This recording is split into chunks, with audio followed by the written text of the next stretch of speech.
ജ്യോതിഷ ഹസ്തരേഖ സംബന്ധമായ ഈ എളിയ വീഡിയോയിലേക്ക് എല്ലാവർക്കും സ്വാഗതം. ഇന്ന് പറയാൻ പോകുന്നത്, ഈ ഒരു അക്ഷരം ഞാൻ ഈ പറയുന്ന രീതി നിങ്ങൾ ഉരുവിട്ടാൽ നിങ്ങൾ എത്ര സാമ്പത്തികമായിട്ട് നശിച്ചവരാണേലും അല്ലെ ദാരിദ്ര്യമുള്ളവരാണേലും, എത്ര അതപ്പ് സാമ്പത്തികമായിട്ട് എത്ര ബുദ്ധിമുട്ടുള്ളവരാണേലും, എല്ലാം നശിച്ചവരാണേലും, നിങ്ങളെ വെങ്കടാചലപതി പണം കൊണ്ട് മൂടും. ഒന്ന് പരീക്ഷിച്ച് നോക്കിക്കൂ. പരീക്ഷിച്ചു നോക്കാൻ ഞാൻ അർത്ഥത്തിലല്ല, നിങ്ങൾ ചെയ്തു നോക്കിക്കൂ.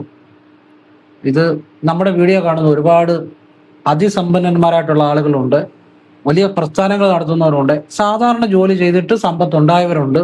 ഞാനീ പറയുന്ന ഇതുപോലെയുള്ള നല്ല കാര്യങ്ങൾ പലതും ചെയ്ത് അതിൽ നിന്ന് സാമ്പത്തികം ഉണ്ടായ ഒരുപാട് ആളുകളുണ്ട്. അപ്പൊ ഇത് എൻ്റെ വീഡിയോ കാണുന്നവർക്കറിയാം, ഞാനൊരു കാര്യം പറഞ്ഞാൽ അത് കാര്യമായിട്ടുള്ള കാര്യമേ പറയത്തുള്ളൂ, നല്ല കാര്യമായിരിക്കും. അപ്പൊ നിങ്ങളൊന്ന് ചെയ്തു നോക്കുക. ചെയ്ത് നോക്കുമ്പോൾ നിങ്ങൾക്ക് അത് മനസ്സിലാവും. ഞാനീ പറയാൻ പോകുന്ന കാര്യം ലോകത്തിൽ ഒരു വ്യക്തിയും നിങ്ങൾക്ക് പറഞ്ഞു തരത്തില്ല. അപ്പൊ ഞാനിത് എന്തുകൊണ്ട് പറയുന്നു ചോദിച്ചാൽ, ചെറുപ്പത്തിലെ ഞാൻ ഈ ആധ്യാത്മിക വഴിയിൽ സഞ്ചരിക്കുന്ന വ്യക്തിയാണ്. ഞാൻ ചെറുപ്പത്തിലെ ക്രിയാകുണ്ടലിനി പ്രാണായാമം ഗുരുവിൽ നിന്ന് സ്വീകരിച്ചതാണ്. പിന്നെ ശിവരാജയോഗം ആ വിദ്യയും ഗ്രഹിക്കാൻ സാധിച്ചു. ഇപ്പൊ ശിവയോഗം ചെയ്യുന്നു. ആത്മീയമായ പല കാര്യങ്ങളും എനിക്ക് ഒരുപാട് അങ്ങനെയുള്ള എൻ്റെ യാത്രയിൽ പല പല കാര്യങ്ങളും അറിയാനും, പിന്നെ ശിവഭഗവാന്റെ നേരിട്ടുള്ള ചില അനുഭവങ്ങളും ഒക്കെ ഞാൻ വീഡിയോ പറഞ്ഞിട്ടുണ്ട്. അല്ലാതെ ഇതങ്ങനെ ഒരാൾക്ക് കിട്ടുന്ന ജ്ഞാനമല്ല. നിങ്ങൾക്ക് കേൾക്കുമ്പോൾ മനസ്സിലാവും. കേട്ടു നോക്കിയിട്ട് നിങ്ങൾ വിലയിരുത്തിയാൽ മതി.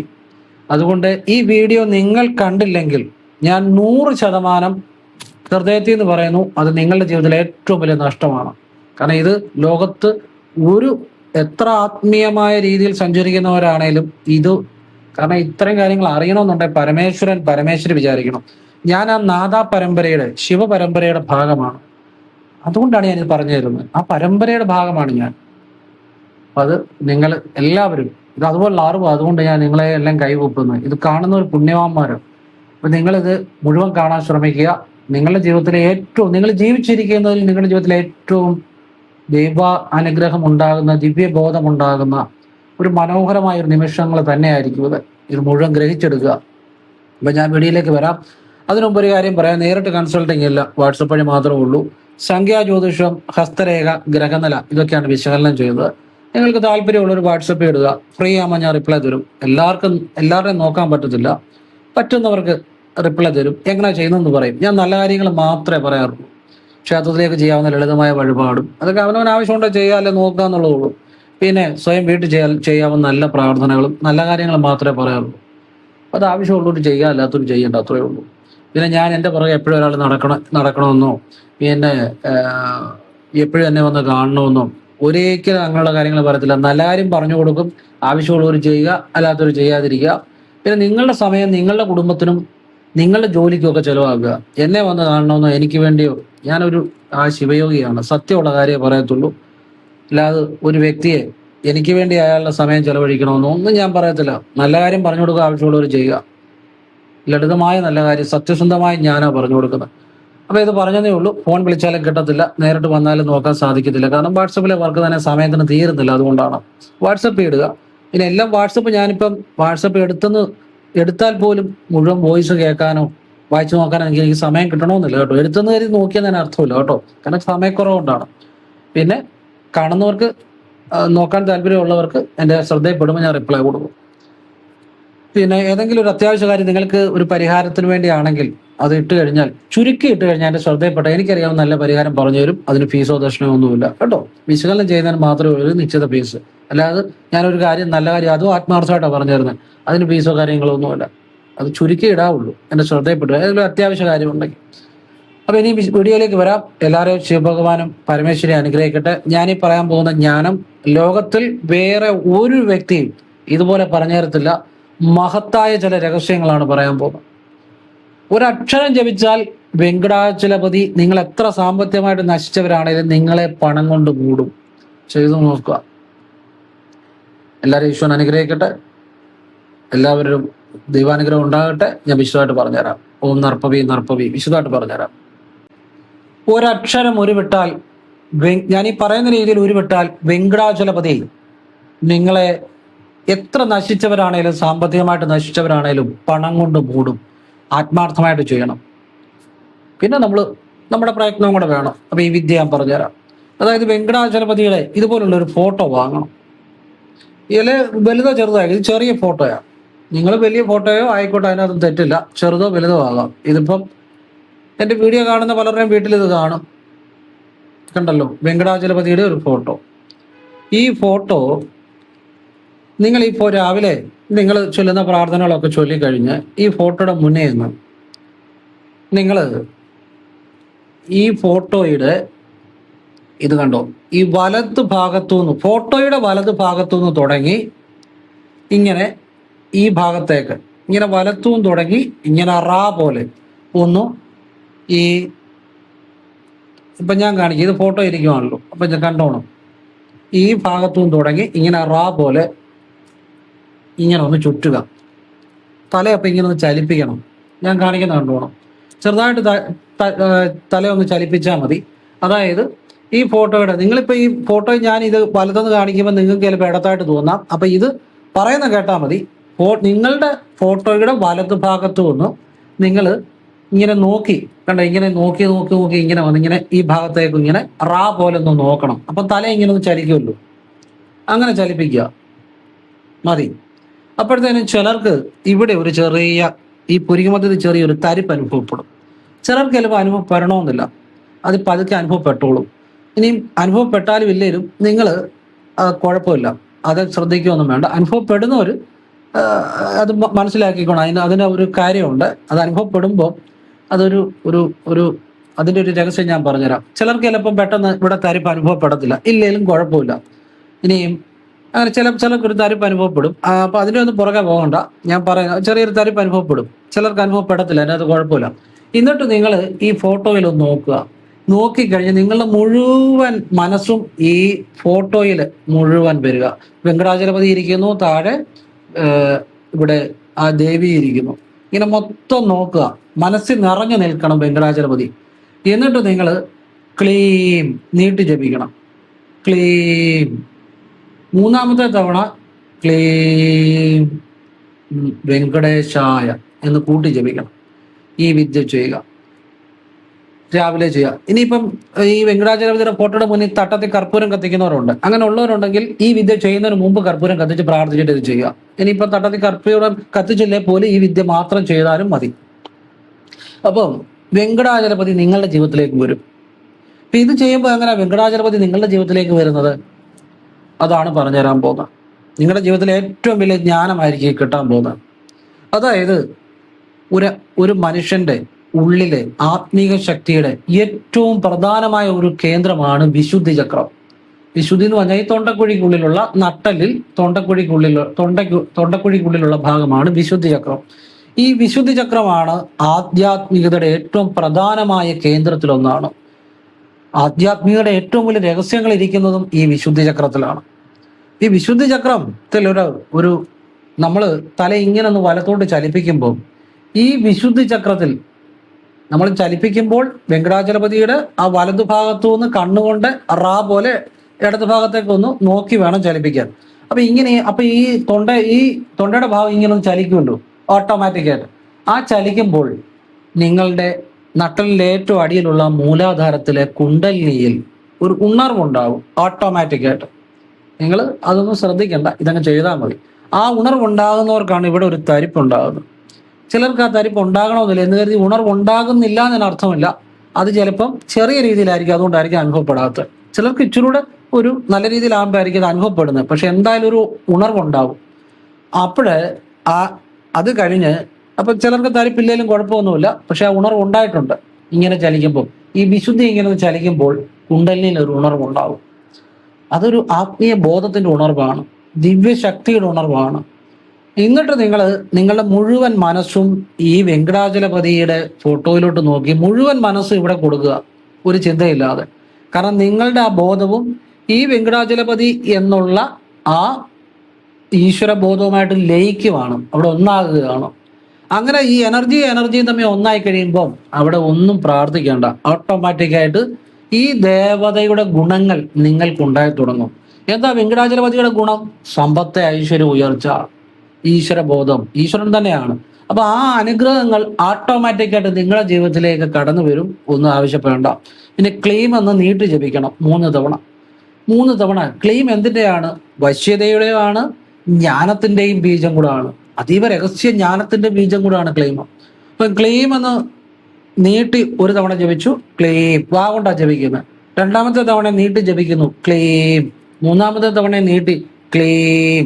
എന്നിട്ട് അതിന്റെ കൂടെ 3ാമത്തെ തവണ വെങ്കടേശായ എന്ന് കൂടെ ജപിക്കുക. വേറെ ഒന്നും ജപിക്കണ്ട. ക്ലെയിം എന്ന് ജപിച്ചിട്ട് വെങ്കടേശായ മതി.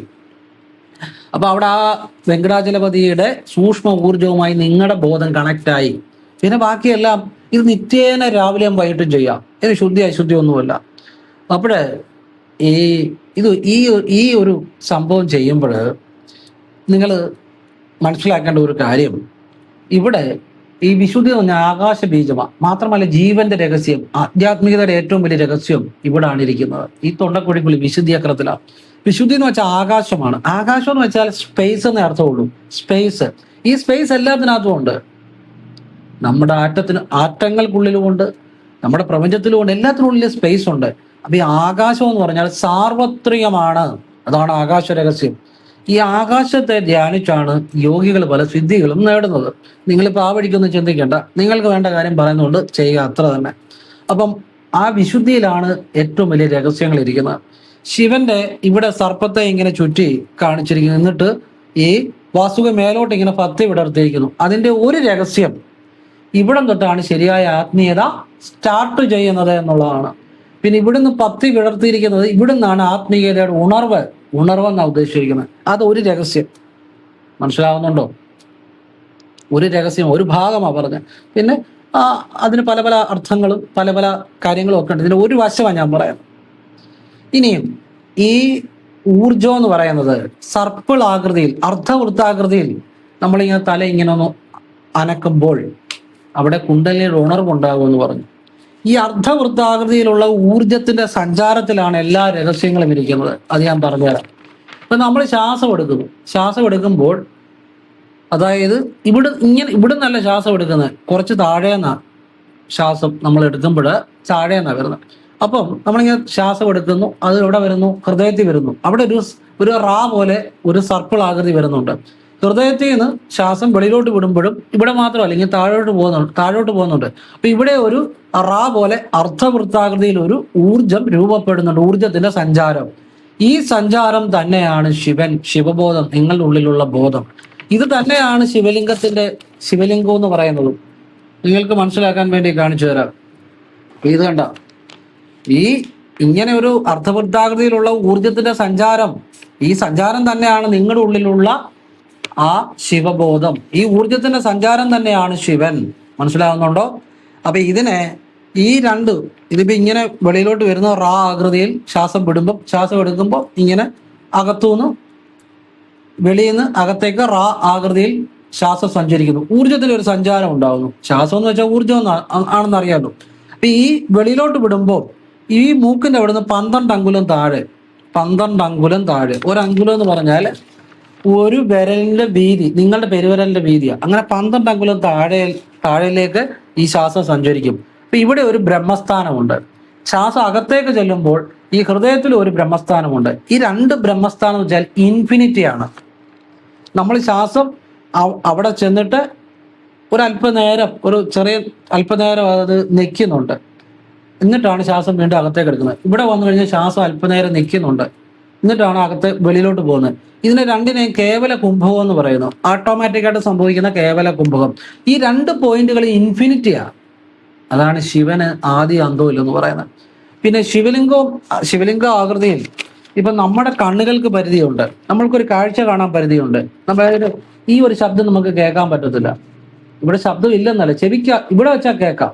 ഇങ്ങനെ മാറ്റി വെച്ചാൽ ഈ ശബ്ദം കേൾക്കത്തില്ല. ഇവിടെ ശബ്ദം ഇല്ലെന്ന് അർത്ഥമില്ല, കാരണം ഇവിടെ വെക്കുമ്പോൾ കേൾക്കാം. നമ്മളുടെ ചെവിക്ക് പരിമിതിയുണ്ട്, കാഴ്ചയ്ക്ക് പരിമിതിയുണ്ട്, അതുപോലെ ചിന്തയ്ക്കും പരിമിതിയുണ്ട്. അതിനെ കോഗ്നിറ്റീവ് എറർ എന്ന് പറയും.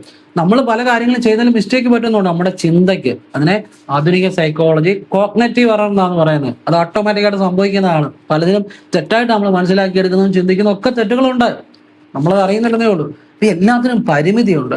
ഈ പരിമിതിയിലുള്ള നമുക്ക് ഈ ഊർജത്തെ ഗ്രഹിക്കണമെന്നുണ്ടെങ്കിൽ അതിന് നമുക്ക് ഇങ്ങനെ റാ പോലെ വന്നിട്ട് ഇവിടെ രണ്ടിനെയും ഈ രണ്ട് ഇൻഫിനിറ്റിയെയും ഒരു ബേസ് കൊണ്ട് യോജിപ്പിക്കുന്നു. ഒരു ബേസ് കൊണ്ട് യോജിപ്പിക്കുകയാണ്. മനസ്സിലായില്ലേ? ബേസ് കൊണ്ട് യോജിപ്പിക്കുന്നത് ഒരു വര വരച്ചെന്ന് വിചാരിക്കുക. അപ്പൊ അത് ശിവലിംഗ ആകൃതിയായി. വര വരയ്ക്കുമ്പം ഞാൻ കാണിച്ചു തരാം. ഇതുണ്ടല്ലോ, ഇങ്ങനൊരു വര വരയ്ക്കുമ്പോൾ ഇത് ശിവലിംഗാകൃതിയായി. കണ്ടല്ലോ? ഇപ്പൊ ശിവലിംഗത്തിന്റെ ഒരു രഹസ്യം ഇതാണ്. കണ്ടല്ലോ? ഊർജത്തിന്റെ സഞ്ചാരം, നിങ്ങളുടെ ഉള്ളിലെ ഊർജത്തിന്റെ സഞ്ചാരം. ഇവിടെ രണ്ട് ഇൻഫിനിറ്റിയാ. പക്ഷെ നമുക്ക് അത് സാധാരണക്കാരൻ മനസ്സിലാക്കാൻ പറ്റാത്തതുകൊണ്ട് നമ്മുടെ കണ്ണിന് ഗ്രഹിക്കാൻ പറ്റുന്ന രീതിയിൽ അതിനെ ഒരു തത്വമാക്കുമ്പോൾ ഇവിടെ ഒരു ബേസ് കൊണ്ട് യോജിപ്പിക്കുന്നു. അപ്പൊ നമുക്കത് ശിവലിംഗമായിട്ട് കാണാൻ പറ്റുന്നു. ഇതാണ് ശരിക്കും ശിവലിംഗത്തിന്റെ രഹസ്യം. നിങ്ങളുടെ ഉള്ളിലെ ശിവൻ, ഊർജത്തിന്റെ സഞ്ചാരമാണ് ശിവലിംഗം. നിങ്ങളുടെ ഉള്ളിലെ ശിവനെയാണ് സൂചിപ്പിക്കുന്നത്. അപ്പം ഇത് ക്ഷേത്രത്തിൽ ചെല്ലുമ്പോൾ ശിവലിംഗമുണ്ട്, അത് ചൈതന്യമുണ്ട്, നമ്മൾ അത് ഭഗവാൻ തന്നെയാണ്. ഈ ശിവലിംഗത്തിന്റെ നിങ്ങളുടെ ഉള്ളിലെ ശിവനെ കുറിച്ച് ഞാൻ പറയുന്നത്. നിങ്ങളുടെ ഉള്ളിലെ ഊർജത്തിന്റെ സഞ്ചാരമായ ശിവനെ കുറിച്ചാണ് പറയുന്നത്. അപ്പം നമ്മുടെ ക്ഷേത്രത്തിൽ പോകുന്നു, ഇവിടെ ശിവലിംഗമുണ്ട്, ഭഗവാൻ അതിലുണ്ട്, നമ്മൾ വന്ദിക്കുന്നു, അതൊക്കെ ചെയ്യണം. അതോടൊപ്പം നിങ്ങളുടെ ഉള്ളിലെ ശിവനെ കൂടെ നിങ്ങൾ അറിയണം. അത് ഈ ശിവലിംഗത്തിന്റെ ഒരു വശമാണ് പറഞ്ഞ കേട്ടോ. ശിവലിംഗത്തിന്റെ ഒരു രഹസ്യമായി പറഞ്ഞു തരുന്നത്. പല രഹസ്യങ്ങളും പല വശങ്ങളും ഉണ്ട്. ഇതാണ് നിങ്ങളുടെ ഉള്ളിലെ ഊർജത്തിന്റെ സഞ്ചാരം തന്നെയാണ് ശിവൻ. അതറിയുന്നവൻ ഈശ്വരനെ അറിയുന്നു. അപ്പം പലരും പറയാറുണ്ട് ശ്വാസം അറിഞ്ഞെടുക്കുക, ശ്വാസം അറിഞ്ഞു വിടുക. അപ്പോഴൊക്കെ ഒരു അനുഭൂതി ഉണ്ടാകുന്നുണ്ട്. ശിവനെ അറിയാണ്, ബോധത്തെ അറിയുകയാണ്, ശ്വാസത്തെ നിരീക്ഷിക്കുക എന്നൊക്കെ പറയുന്നുണ്ട്. ഇവിടെ എല്ലാം സംഭവിക്കുന്ന ഊർജത്തിന്റെ ആ ചാനൽ, ആ ആകൃതിയിലുള്ള ആ ഒരു ഇതിലൂടെ മനസ്സ് പോകുമ്പോൾ നമുക്ക് ഒരു ആധ്യാത്മിക ബോധം, അല്ലെ ഉള്ളിലുള്ള ഒരു ബോധം, നിങ്ങളെ അറിയുന്നു. അത് തന്നെയാണ് ശിവബോധം. മനസ്സിലാവുന്നുണ്ടോ? അല്ലാതെ ശിവലിംഗം എന്നാന്ന് ചോദിച്ചു കഴിഞ്ഞാൽ ശിവൻ ഇതാണ് കുറെ കഥകൾ പറയുന്ന ഒന്നുമല്ല ശിവലിംഗം. ഇത് യോഗികളിൽ നിന്ന്, മഹർഷിമാരിൽ നിന്ന്, സിദ്ധന്മാരിൽ നിന്ന് വരുന്ന ആ പരമമായ സത്യമായ ജ്ഞാനമാണ് ഞാൻ പറഞ്ഞു തരുന്നത്. പിന്നെ ഈ കഥകളൊക്കെ പറയാം, അത് തെറ്റൊന്നും എന്നല്ല ഞാൻ പറഞ്ഞത്. യഥാർത്ഥ ജ്ഞാനം, സത്യമായ ജ്ഞാനമാണ്. നിങ്ങൾ അറിയുമ്പോഴാണ് നിങ്ങൾ ശിവനെ അറിയുന്നത്. അതുകൊണ്ടാണ് ഞാൻ പറഞ്ഞ ഈ വീഡിയോ കണ്ടില്ലെങ്കിൽ 100% കാണാത്തവർക്ക് തന്നെയാണ് നഷ്ടം. നെഞ്ചു തട്ടി പറയുക. പറഞ്ഞാൽ മനസ്സിലായില്ലേ? ഇത് ജീവിതത്തിലെ എത്ര ജന്മം തപസ്സിരുന്നാലും കിട്ടാത്ത ജ്ഞാനമായി പറഞ്ഞു വരുന്നത്. അപ്പം നിങ്ങൾക്കത് മനസ്സിലായെന്ന് വിചാരിക്കണം. ഇനിയും ശിവനെ അറിയണമെന്നുണ്ടെങ്കിൽ ദേവിയെ അറിയണം. എന്തിലേ ശിവനെ അറിയാൻ പറ്റത്തുള്ളൂ. അതെന്നതാ ശിവനെ അറിയണമെങ്കിൽ ദേവിയെ അറിയണമെന്ന് ഉടനെ ഇത് ഞാൻ പറഞ്ഞുകൊണ്ട് നിങ്ങൾ വിശ്വസിക്കുകയൊന്നും ചെയ്യരുത്. നിങ്ങൾ അതിന് കാരണം വേണം. അത് ഞാൻ പറഞ്ഞുതരാം. ആര് പറഞ്ഞാലും ചുമ്മാ അപ്പടി അങ്ങ് വിഴുങ്ങരുത്. നമ്മൾക്കത് ബോധ്യമാകണം, നമ്മുടെ മനസ്സിന്, നമ്മുടെ യുക്തിക്ക്, നമ്മുടെ ബുദ്ധിക്ക്. എന്തുകൊണ്ടാണ് ശിവനെ അറിയണം ദേവി അറിയണമെന്ന് പറയുന്നത്? അതിന്റെ കാരണം ഞാൻ പറഞ്ഞുതരാം. അത് മനസ്സിലായിട്ട് നിങ്ങൾ വിശ്വസിച്ചാൽ മതി. ഒരു പമ്പരം കറങ്ങുന്നു. ആ പമ്പരത്തിന്റെ ചലനം അത് ശക്തിയാണ്. അതിനെ ദേവി എന്ന് പറയും. ശക്തി എന്ന് പറഞ്ഞാൽ അത് ദേവിയായിട്ടാണ് കണക്കാക്കുന്നത്. ചലിക്കുന്നു, ആ ശക്തി ദേവിയാണ്, ദേവിയായിട്ടാണ് കണക്കാക്കുന്നത്. ആ പമ്പരത്തിന്റെ കേന്ദ്രത്തിൽ നിന്നൊരു നിയന്ത്രണമുണ്ട്. ഈ പമ്പരം കറങ്ങുമ്പോൾ അതിന്റെ കേന്ദ്രമുണ്ട്, കേന്ദ്രത്തിൽ ഒരു നിയന്ത്രണമുണ്ട്. ആ കേന്ദ്രമാണ് ശിവൻ. മനസ്സിലാവുന്നുണ്ടോ? ചലനത്തിനുള്ളിലെ ആ കേന്ദ്രം, നിശ്ചലമായി നിൽക്കുന്ന കേന്ദ്രം ആണ് ശിവൻ. അപ്പൊ ശിവനും ശക്തിയും എപ്പോഴും ഒന്നാണെന്ന് പറയുന്നതിന് അർത്ഥം മനസ്സിലായോ? ചലനത്തിനുള്ളിലെ ചലനത്തെ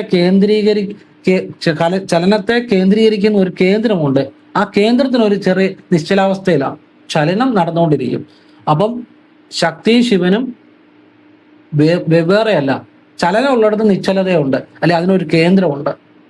അതുകൊണ്ടാണ് ശിവനുള്ളിടത്ത് ദേവിയുണ്ട്, ദേവിയുള്ളത് ശിവനുണ്ട്, ശിവനും ദേവിയും ഒന്നാന്ന് പറയുന്നത്. ഇങ്ങനെ നിങ്ങളത് മനസ്സിലാക്കി നോക്കിക്കേ, ശിവനും ദേവിയും ഒന്നാന്ന് നിങ്ങൾക്ക് മനസ്സിലാവും.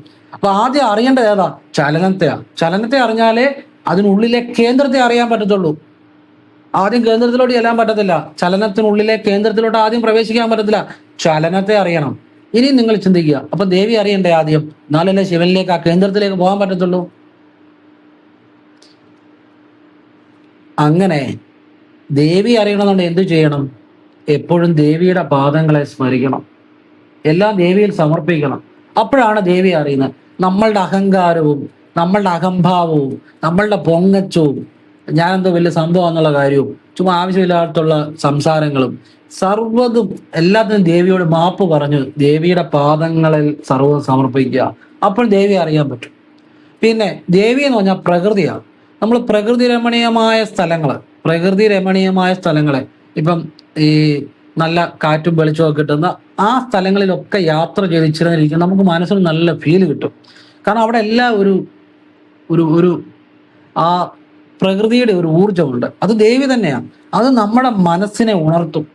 അപ്പൊ നല്ല നല്ല പ്രകൃതി രമണീയമായ സ്ഥലങ്ങളിൽ യാത്ര ചെയ്യുക, വെറുതെ അവിടെ ഇച്ചിരി നേരം ആ പ്രകൃതിയെ നോക്കി നിൽക്കുക, ഇതൊക്കെ ഉള്ളിലെ ആ ഒരു ദേവീ ശക്തിയെ ഉണർത്തും. അതുകൊണ്ടാണ് മഹർഷിമാരും ഋഷീശ്വരന്മാരും ഒക്കെ പ്രകൃതി രമണീയമായ സ്ഥലങ്ങളിൽ പോയിരുന്ന് തപസ് ചെയ്യുന്നതിന്റെ രഹസ്യം അതാ. ദേവിയെ അറിയാൻ പറ്റും. ദേവി ഉണർന്നാലേ ശിവനിലേക്ക് എത്തത്തുള്ളൂ. ചലനത്തിനുള്ളിലെ ആ കേന്ദ്രത്തിൽ എത്തണമെങ്കിൽ ചലനത്തെ അറിയണം. പമ്പരം കറക്കുമ്പോൾ ഉള്ള ആ ചലനം ഒരു ഉദാഹരണം പറഞ്ഞതേ ഉള്ളൂ. ഈ ചലനത്തെ അറിഞ്ഞാലേ ചലനത്തിനുള്ളിലെ കേന്ദ്രത്തിൽ എത്താൻ പറ്റത്തുള്ളൂ. ചലനത്തെ നിയന്ത്രിക്കുന്ന കേന്ദ്രം ശിവനിലെത്താൻ പറ്റത്തുള്ളൂ. അപ്പൊ ദേവി അറിയാന്നുള്ളതാണ് പ്രധാനം. അതുകൊണ്ട് നമ്മൾ ദേവിയെ പല രീതിയിൽ അറിയാം. ദേവിയുടെ പാദങ്ങളെ എപ്പോഴും എല്ലാം സമർപ്പിക്കുക, നമ്മുടെ എല്ലാ തെറ്റുകൾക്കും ദേവിയോട് മാപ്പ് പറയുക, എല്ലാം ദേവിയാണെന്ന് അറിയുക. എല്ലാം ദേവി തന്നെയാണ്, സത്യം കേട്ടോ. പിന്നെ പ്രകൃതി രമണീയമായ സ്ഥലങ്ങളിലൊക്കെ പോയിരുന്ന് വെറുതെ അതിനെ അനുഭവിക്കുക. യോഗീശ്വരന്മാരും ഋഷിമാർക്കും എല്ലാം ആത്മീയമായ ശക്തി കിട്ടിയത് ഇതുപോലെയുള്ള പ്രകൃതി രമണീയമായ സ്ഥലങ്ങളിൽ പോയി ധ്യാനിക്കുമ്പോഴാണ്. ഒന്നും വെറുതെ ധ്യാനിച്ചിരുന്നാലും അവർക്ക് ഒരു ആത്മീയമായ ഉണർവ് കിട്ടും. കാരണം പ്രകൃതിയിലാണ് ഇരുന്ന് ധ്യാനിക്കുന്നത്, ചലനത്തെയാണ് അറിയുന്നത്, ദേവിയാണ് അറിയുന്നത്. അപ്പോഴേ ആത്മീയമായ ഉണർവ് കുണ്ടലിനിയിൽ ഉണ്ടാകത്തുള്ളൂ. മനസ്സിലാകുന്നുണ്ടോ? ഇനിയും നിങ്ങൾ ദേവീക്ഷേത്രങ്ങളിലൊക്കെ പോകുമ്പോൾ നിങ്ങൾ ദേവിയുടെ പാദങ്ങളെ സർവ്വതും സമർപ്പിക്കുന്നു എന്ന് പ്രാർത്ഥിച്ച് ധ്യാനിച്ചിരിക്കുക. ദേവിയുടെ മുന്നിൽ നിന്ന് പ്രാർത്ഥിച്ചിട്ട് വെളിയിൽ വന്ന്, ശ്രീകോവിലിന് വെളിയിൽ വന്ന് ദേവിയുടെ പാദങ്ങളിൽ സർവ്വതും സമർപ്പിക്കുന്നു എന്ന് പറഞ്ഞ് അത് അല്പനേരം ധ്യാനിച്ചിരിക്കുക. നിങ്ങളുടെ ജീവിതം അടിമുടി മാറും. ദേവിയിലാണ് എല്ലാം ഇരിക്കുന്നത്. സമ്പത്തായിക്കോട്ടെ, ഐശ്വര്യമായിക്കോട്ടെ, എല്ലാം. അതുപോലെ ആത്മീയ രഹസ്യവും എല്ലാം ദേവിയിലാണ്. ദേവി വിളിച്ചു കഴിഞ്ഞാൽ ശിവനെ വിളിക്കാവുള്ളൂ. ദേവിയാണല്ല. ദേവി ഇല്ലാതെ ശിവനും അശക്തനാണ്. കാരണം ഇത് രണ്ടും യോജിച്ച്, ചലനത്തിനുള്ളിലെ കേന്ദ്രവും രണ്ടും ഒന്നുപോലെ യോജിച്ചിരിക്കുന്നതാണ്. ഒന്നില്ലാതെ ഒന്നുമില്ല. സൗന്ദര്യലഹരി ആദ്യം പറയുന്നുണ്ട്, ദേവി ശക്തിയില്ലാതെ ശിവനും അശക്തനാണെന്നാണ് പറയുന്നത്. എന്ന് വെച്ചാൽ അശക്തനാണെന്നല്ല എൻ്റെ അർത്ഥം. ഇത് രണ്ടും ഒന്നിച്ച് പൂരകങ്ങളായിട്ടേ നിൽക്കാൻ പറ്റത്തുള്ളൂ. ഇത് രണ്ടും ഒരുപോലെയുള്ള ശക്തികളാണ്, പൂരകമായിട്ടാണ്, ഒന്നൊന്നിനെ സ്വാധീനിച്ച് നിൽക്കുന്ന പരസ്പരമുള്ള ആ ഊർജങ്ങളാണ്, ശക്തിയാണ്. ശിവനും ശക്തിയും ഒന്ന് തന്നെയാണെന്നാണ് അവിടെ മനസ്സിലാക്കുന്നത് കേട്ടോ. അതാണ് ഉദ്ദേശിച്ചത്. ശിവനും ശക്തിയും ഒന്ന് തന്നെയാണ്. നിങ്ങൾക്ക് ഇപ്പോൾ മനസ്സിലായി കാണുമല്ലോ. ഇങ്ങനെ മനസ്സിലാക്കി നോക്കി ആത്മീയത, നിങ്ങൾക്ക് ഒരു സംശയം വരത്തില്ല. ഒരുത്തന്റെ പുറകെ പോകത്തുമില്ല. നിങ്ങളെക്കാട്ടിലും മണ്ടത്തരം പറയുന്ന ഒരാളുടെ പുറകെ പോയാൽ നിങ്ങളുടെ അവസ്ഥ എന്നായിരിക്കും? നിങ്ങൾക്ക് അതിനെക്കാട്ടിലും വിവരം കാണും. ഒരു ഭ്രാന്തൻ ഒരു സമൂഹത്തെ നയിച്ചാൽ എങ്ങനെ ഇരിക്കും, അല്ലെ കുറെ ആളുകളെ നയിച്ചാൽ എങ്ങനെ ഇരിക്കും എന്ന് പറഞ്ഞ പോലെ നിങ്ങളുടെ അത്രയും പോലും ആത്മീയ ബോധമില്ലാത്ത, ജ്ഞാനമില്ലാത്ത, യുക്തിയില്ലാത്ത ഒരാളുടെ വാക്ക് കേട്ടുകൊണ്ട് നിങ്ങൾ അവരുടെ പുറകെ ഗുരു എന്ന് പറഞ്ഞാൽ നടന്നാൽ അങ്ങനെ ഇരിക്കും. സംശയം വേണ്ട, ജീവിതം നശിച്ച് നാറാണക്കലിട്ടു. ഈ അറിവില്ലായ്മ അല്ലെങ്കിൽ അബദ്ധങ്ങളെ പിന്തുടരുന്നത് തന്നെയാണ് ഏറ്റവും വലിയ നാശം. എന്ന് കരുതി നല്ല ആളുകളുമുണ്ട് നല്ല കാര്യങ്ങൾ പറയുന്നത്. അത്ര നല്ല കാര്യങ്ങൾ ഫോളോ ചെയ്യുന്നത് നല്ലതാണ്, അതിപ്പോൾ ആരാണേലും. പക്ഷെ കൂടുതൽ അബദ്ധങ്ങൾ പറയുന്നതിന് പുറകെ പോകരുത്. പോയാൽ അതിന്റെ ഫലം നിങ്ങൾ തന്നെ അനുഭവിക്കേണ്ടി വരും. അവനവൻ നിങ്ങൾക്ക് ബുദ്ധി ഈശ്വരൻ തന്നിട്ടുണ്ട്, അത് നിങ്ങൾ ഉപയോഗപ്പെടുത്തുക. അതിന് ഈശ്വരനെ പോലും കുറ്റം പറഞ്ഞിട്ട് കാര്യമില്ല, മണ്ടത്തരം ചെയ്യുന്നതിന്. ഞാൻ പറഞ്ഞതേ ഉള്ളൂ, പൊതുവായിട്ട് പറഞ്ഞത്. ലോകം ഉള്ളപ്പം തൊട്ട് നല്ല കാര്യങ്ങളും ഉണ്ട്, മോശം കാര്യങ്ങളും ഉണ്ട്. ഇത് രണ്ടിനെയും സ്വീകരിക്കാതിരിക്കുക എന്നുള്ളത് നമ്മളുടെ വിവേചന ശക്തിയാണ്. പൊതുവായിട്ട് പറഞ്ഞതേ ഉള്ളൂ കേട്ടോ. അപ്പോൾ ദേവിയിലാണ് എല്ലാ രഹസ്യങ്ങളും ഇരിക്കുന്നത്. അപ്പൊ ആ ദേവിയെ ഒന്ന് സ്തുതിച്ചുകൊണ്ട് നിർത്തുകയാണ്. ദേവിയുടെ മഹീം മൂലാധാരേ കമപി മണിപുരേ ഹുതഭകം സിതം സ്വാദിഷ്ഠാനേ ഹൃദി മരുതമാകാശമുപരി മനോപി ഭ്രൂമധ്യേ സകലമപി ഭിത്വാ കുളപദം സഹസ്രാരേ പത്മേ സകരഹസി പത്യാ വിഹരസേ. സൗന്ദര്യലഹരിയിലെ ഒരു ശ്ലോകമാണ്. അതായത് മൂലാധാരത്തിൽ ദേവി, മൂലാധാരത്തിൽ ആ ദേവി കുണ്ടലിനി ശക്തിയായിട്ട് ഉറങ്ങിക്കിടക്കുന്നു. മൂലാധാരം ഭൂമി തത്വത്തെ കുറിക്കുന്നു. മൂലാധാരത്തിന് മുകളിൽ നട്ടലിലെ പുക്കിൾക്കൊടിക്ക് താഴെയുള്ള ചക്രമാണ് സ്വാധിഷ്ഠാന ചക്രം. അത് ജലതത്വത്തെ കുറിക്കുന്നു. അതിനു മുകളിൽ പൊക്കിൾക്കൊടിക്ക് മേളിൽ നട്ടലിലുള്ള ചക്രമാണ് മണിപൂരക ചക്രം. അത് അഗ്നി തത്വത്തെ കുറിക്കുന്നു. ഈ മണിപൂരക ചക്രത്തിന്റെ ആ ഒരു രുദ്രഗ്രന്ഥി എന്ന് പറഞ്ഞൊരു ഭാഗമുണ്ട്. അത് സ്വാധിഷ്ഠാനത്തിന് മുകളിലായിട്ട് ആ മണിപൂരവുമായിട്ട് ബന്ധപ്പെട്ട ആ മണിപൂര ചക്രത്തിലാണ് മണി എന്ന് വെച്ച രത്നങ്ങളെ പതിച്ച കൊട്ടാരത്തിൽ ദേവി വസിക്കുന്നു എന്നുള്ളതാണ്. അതിനൊക്കെ വളരെ അർത്ഥങ്ങളും വളരെ ജ്ഞാനവും രഹസ്യജ്ഞാനമുണ്ട്. അതൊക്കെ പോട്ടെ. മണിപൂരക ചക്രത്തിൽ അഗ്നിതത്വം, അനാഹതം അതായത് നെഞ്ചിന്റെ ഉള്ളിലെ നട്ടലിന്റെ ഭാഗത്തുള്ള ചക്രം, അവിടെ വായുതത്വം വിശുദ്ധി, പെടലിയുടെ അവിടെ നട്ടലിനുള്ളിൽ തന്നെ പെടലിയുടെ തൊണ്ടക്കുഴിക്കുള്ളിലുള്ള നട്ടലിനുള്ള വിശുദ്ധി, അവിടെ ആകാശതത്വം. പിന്നെ പുരികമധ്യത്തിൽ ശരിക്കും പുരികമധ്യമല്ല, ഇവിടുന്ന് ഇങ്ങനെ ഒരു വര വരച്ചാൽ നാലും കൂടുന്ന ജംഗ്ഷനായിട്ട് വരും ശരിക്കും ആജ്ഞ. അപ്പൊ നിങ്ങൾ ഇങ്ങനെ മനസ്സിലാക്കുക, പുരികമധ്യം എന്ന് സാധാരണ രീതി മനസ്സിലാക്കിയാൽ മതി. പുരികമധ്യത്തിൽ മനോതത്വം, ഈ തത്വങ്ങളെയെല്ലാം ഭേദിച്ച് സകലമഭിത്വ കുളപദം എന്ന് പറഞ്ഞാൽ സുഷുമ്നയിലൂടെ ഈ ചക്രങ്ങളെയെല്ലാം ഭേദിച്ച് മൂലാധാരത്തിൽ ഉള്ള ദേവി എല്ലാ ചക്രങ്ങളെയും സുഷുമ്നയിലൂടെ ഭേദിച്ച് ഈ ആജ്ഞയെ വന്ന് മനോതത്വത്തെയും ഭേദിച്ച് സഹസ്രാരം 1000 ഇതളുകൾ കൂടിയ താമര, അതൊരു അനുഭൂതിയാണ്. ഇവിടെ പതിയായ പരമേശ്വരനുമായി ക്രീഡിക്കുന്നു, ലയിക്കുന്നു. അതാണ് ഈ ശ്ലോകത്തിന്റെ അർത്ഥം.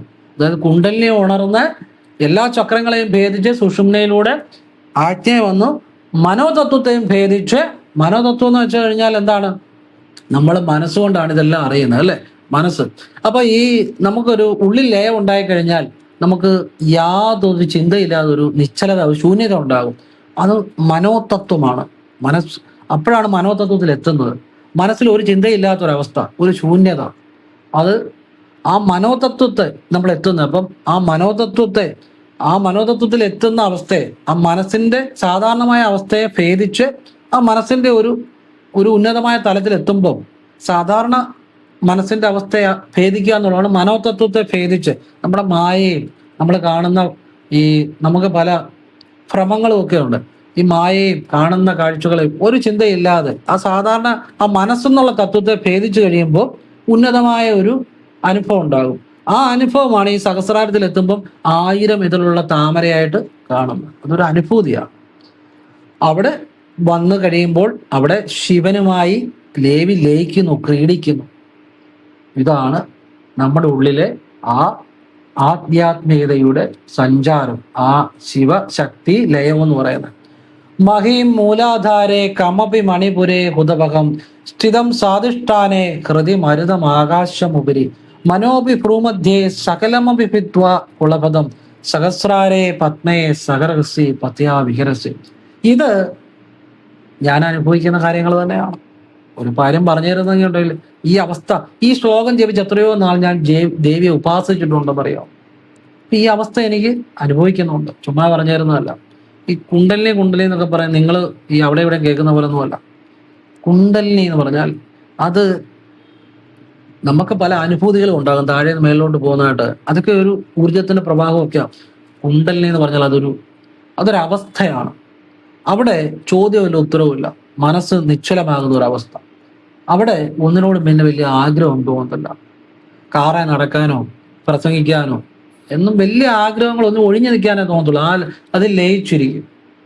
അതൊരു അവസ്ഥയാണ് കേട്ടോ. അല്ലാതെ കുണ്ടലിനി നിങ്ങൾ ഉദ്ദേശിക്കുന്ന പോലെ കുണ്ടലിനി ഉണ്ടെന്ന് പറഞ്ഞിട്ട് വലിയ വലിയ ആഗ്രഹങ്ങളുടെ പുറകെ പോകാൻ, അത് നിശ്ചലതയാണ്. അവിടെ ചോദ്യം ഉത്തരവില്ല, അതൊരു അവസ്ഥയാണ്. അപ്പൊ അതിലൊക്കെ എത്തണമെന്നുണ്ടെങ്കിൽ അവധൂതന്മാർക്ക്, ഹിമാലയത്തിരിക്കുന്ന സന്യാസിമാരെ, അവധൂതന്മാരെ, അവരൊക്കെ ആ തലത്തിലെത്തിയവരാണ്. അവധൂതന്മാരറിയാലോ, ശിവപ്രഭാകര സിദ്ധയോഗി, പൂന്തുറ ചക്കല സ്വാമി, പൂന്തുറ സ്വാമി, ബ്രഹ്മശ്രീ നീലകണ്ഠ ഗുരുപാദര്, വട്ടി സ്വാമി, ഇതൊക്കെ ആ അവസ്ഥയിൽ എത്തിയവരാണ്. അവർക്ക് ഒന്നിനോട് ആഗ്രഹമില്ല, ഒന്നിലും സംശയമില്ല, ആരുടെയും ഒരു പുകഴ്ത്തലിന്റെ ഇകഴ്ത്തലിന്റെ ഒന്നും ആവശ്യമില്ല. അവരെപ്പോഴും ഇങ്ങനെ ഒരു നിശ്ചലാവസ്ഥയിലാണ്, കണ്ണുകൾ മുൽപോട്ടായിരിക്കും. അത് സാധാരണ വ്യക്തികൾക്ക് അപ്രാപ്യമാണ്. ഇങ്ങനെ ചെയ്തെന്ന് കരുതി അങ്ങനൊന്നും ആകത്തുമില്ല കേട്ടോ. അങ്ങനൊന്നും ആരും പേടിക്കേണ്ട. 1,00,000 ഒരുവനെ പറ്റത്തുള്ളൂ. ഇത് നമുക്കൊരു അനുഭവം, ഒരു ആത്മീയതയുടെ ഉയർന്ന ബോധം, ഒരു ഈശ്വരീയതയെ അറിയുക, നമ്മുടെ ജീവിതത്തിൽ നമുക്ക് ആവശ്യമായ സമ്പത്തും ഐശ്വര്യമൊക്കെ കൊണ്ടുവരാൻ പറ്റും. അതിനുവേണ്ടിയുള്ള വിദ്യകളാണ് ഞാൻ പറഞ്ഞത്. അങ്ങനെ മനസ്സിലാക്കുക. എല്ലാവരും ഈശ്വരൻ അനുഗ്രഹിക്കട്ടെ. ഓം കൃഷ്ണായ നമഃ. ശിവോഹം ശിവശിവ. ഓം നർപ്പവി നർപ്പവി നർപ്പവി.